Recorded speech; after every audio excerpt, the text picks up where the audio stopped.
Hello guys, today we will be learning probability. The word meaning of probability is how likely something is to happen. Many events can't be predicted with total certainty. The best we can say is how likely they are to happen using the idea of probability and using the idea of this lesson. So I guess everyone knows how to toss a coin. When a coin is tossed, there are two possible outcomes, heads or tails. So we say that the probability of the coin landing head is 1 over 2 and the probability of the coin landing tails is also 1 over 2, and we know what a dice is. When a single die is thrown, there are 6 possible outcomes, 1, 2, 3, 4, 5 and 6. So the probability of any one of them is 1 over 6. So probability in general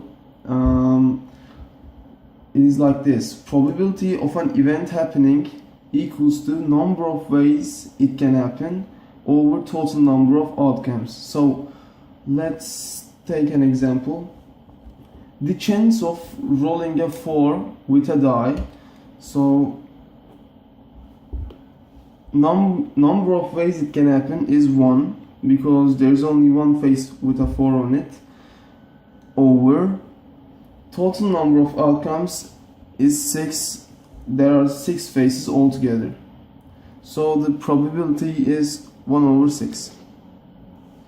Another example, there are 5 marbles in a bag, 4 are blue and 1 is red. What is the probability that a blue marble gets picked?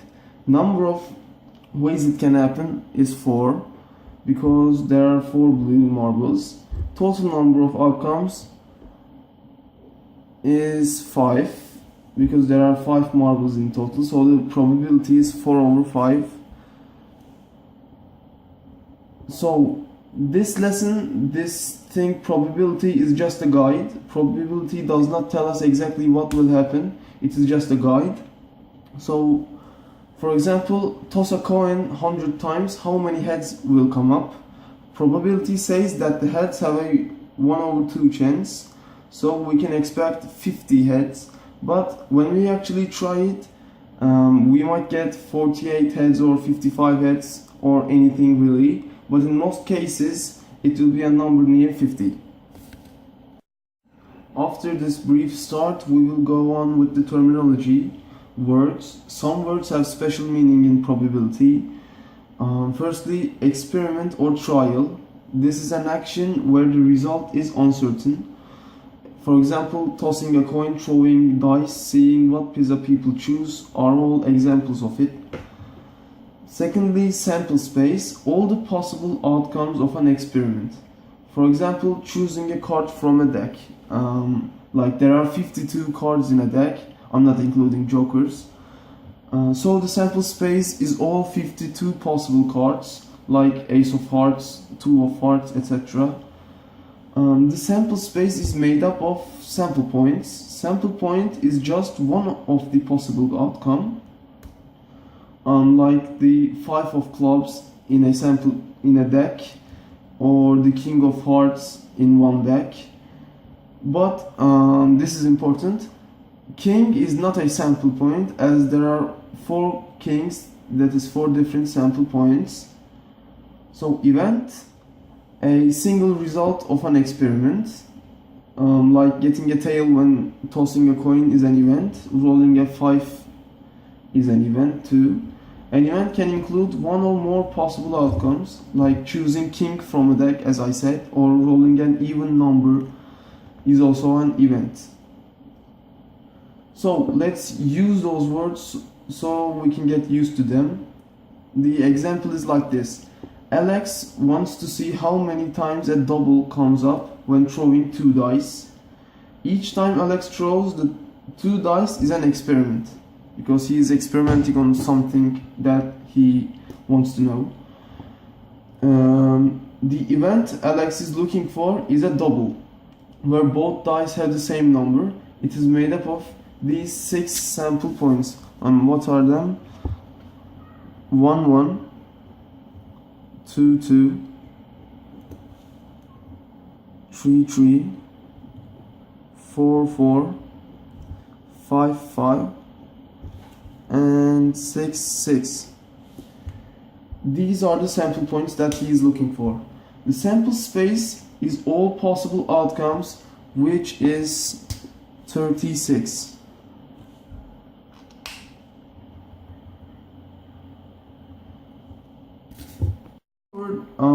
Not every event are the same. In probability, we have different kinds of events which have different outcomes. Firstly, independent events. These events are not affected by previous events. A coin does not know it came up heads before, so each coin toss is a perfect isolated thing, and it does not matter what came in the past or what will go in future.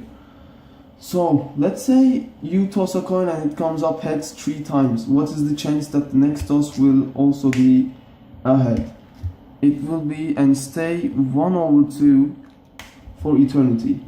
Some people think it is overdue for a tail, but really truly the next toss of the coin is totally independent of any previous tosses.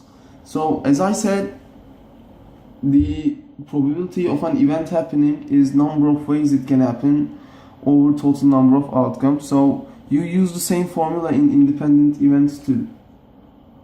For example, what is the probability of getting a head when tossing a coin? It is 1/2. What is the probability of getting 5 or 6 when rolling a die? Number of ways it can happen is 2. Total number of outcomes is 6, because we have 6 numbers in a die. So the probability is 1/3. So easy. What if we have 2 or more events? We can calculate the chances of 2 or more independent, this is so important, independent events by multiplying the chances. Let's say probability of 3 heads in a row. First, 1/2 times 1/2 times 1/2. So we get a chance of 1/8 when finding probability of 3 heads in a row.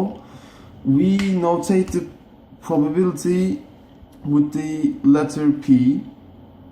So probability of 3 heads in a row, let's say this is the chance, let's name it H. Probability of 3 heads in a row is 1/8, which is very unlikely.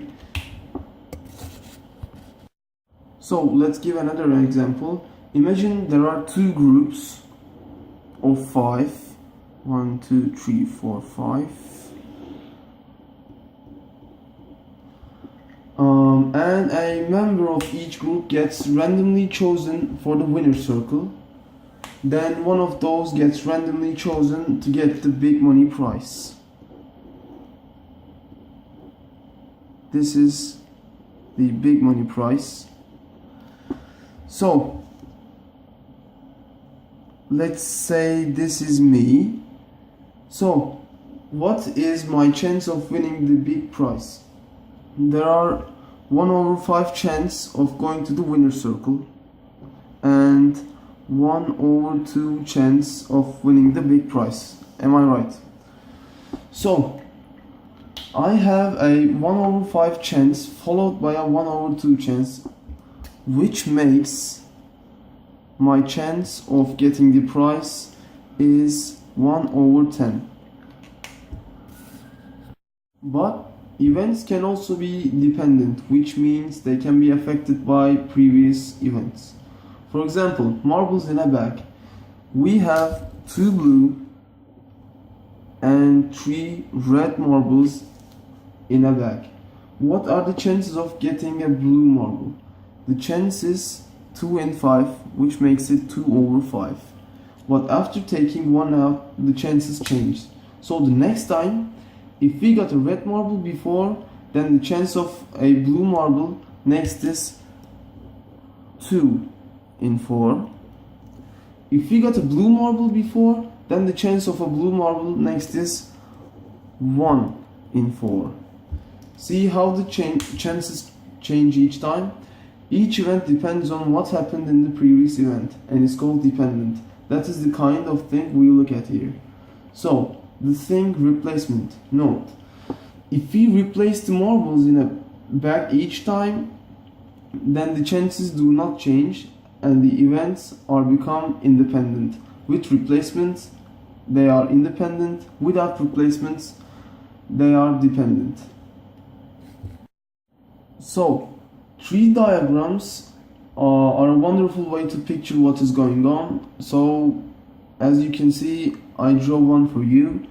There's a 2/5 chance of pulling out a blue marble and a 3/5 chance for a red. We can even go one step further and see what happens when we select the second marble. So, when we pick blue, it will be a 1/4 chance, and there will be all red when the third attempt will take place. The chance of picking red is 3/4, and then we will have 1 blue and 2 red left. So if we picked red first, then picking blue has a chance of 2/4, and there will be 1 blue and 2 red marbles left. Picking red, if we picked red first, it will be a chance of 2/4, and there will be 2 blues and a red.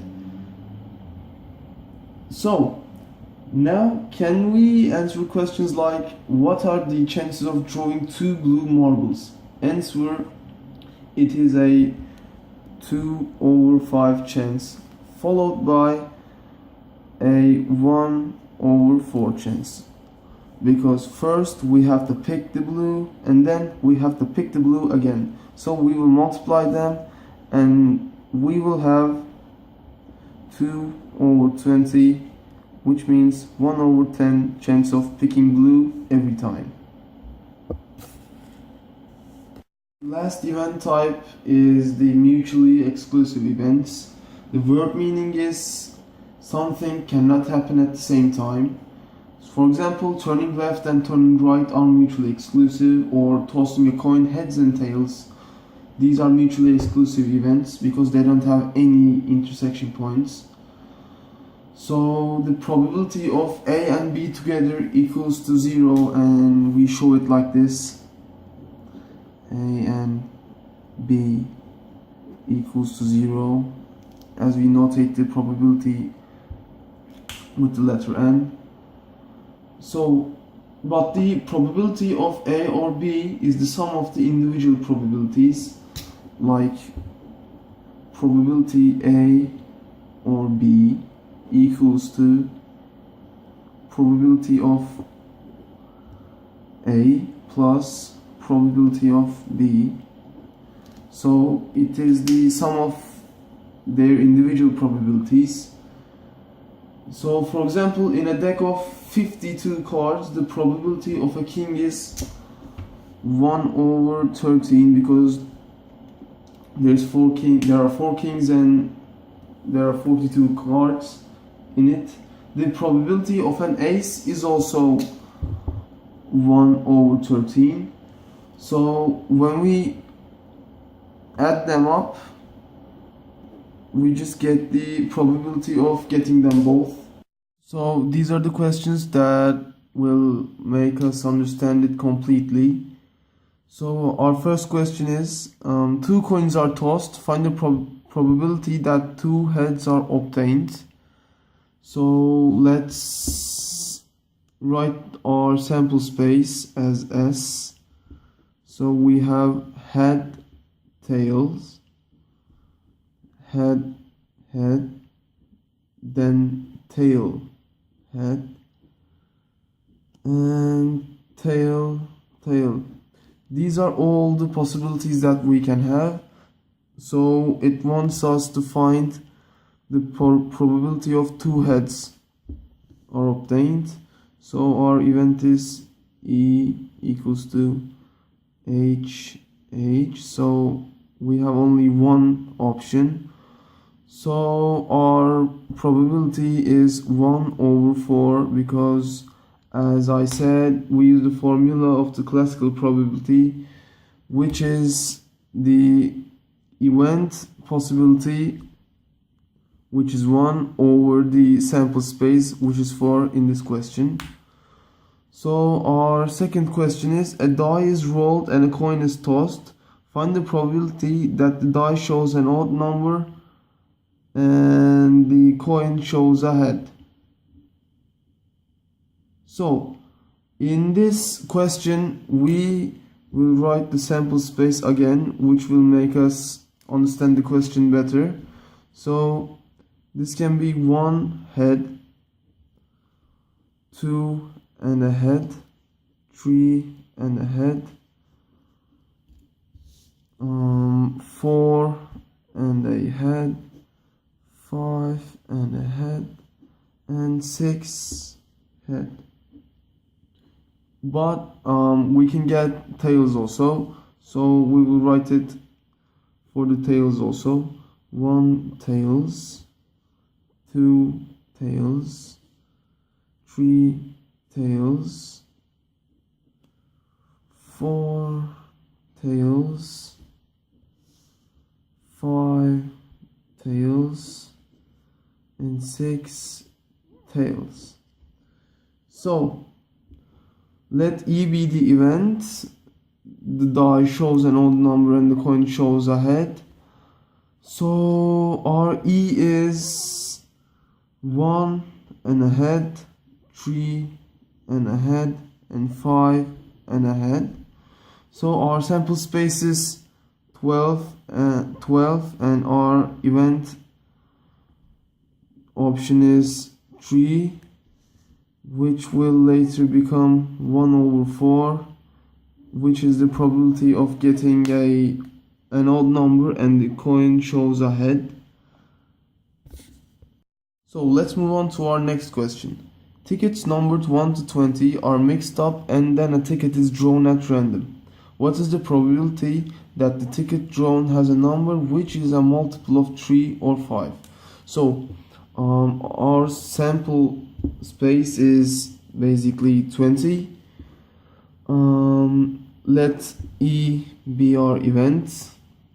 So the multiple of 3 or 5, so let's write their multiples: 3, 6, 9, 12, 15, 18, 5, 10, and 20. So there are 9 numbers here and our sample space is 20, so basically the chance of drawing a number which is a multiple of 3 or 5 is 9 over 20. So let's move on to our fourth question. What is the probability of getting a sum 9 from 2 throws of a dice?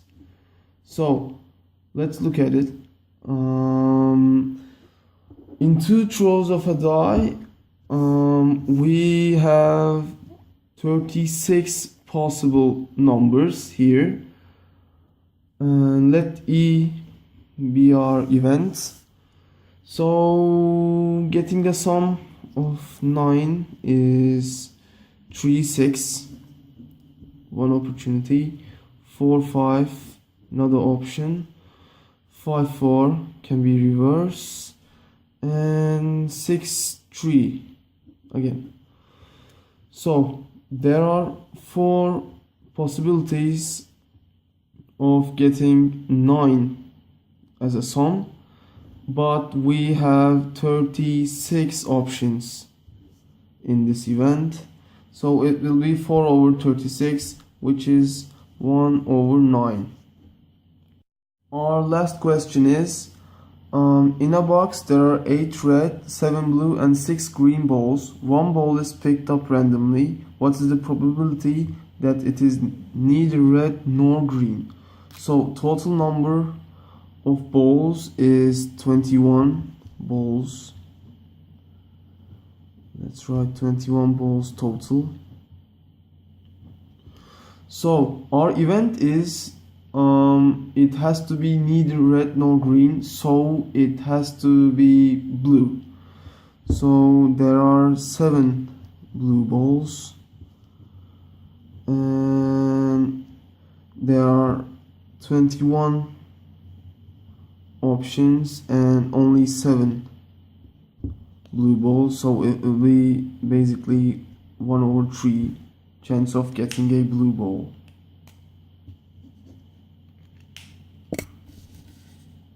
So basically the theory of mathematical probability is a little over 300 years old. Since its discovery by Pascal and Fermat in the 17th century, it has become an integral part of our everyday lives. At one time or another, all of us have made decisions by taking chances, throwing dice, or drawing cards, tossing coins. Frequently, we have made judgments based on the likelihood or probability that a certain event will happen. So that's why I chose this topic. It is really in a close relationship with our everyday lives, in our minds, in our decisions, in our chances, options, in our future, in our past. So I thought that would be a great topic to cover. So thank you so much.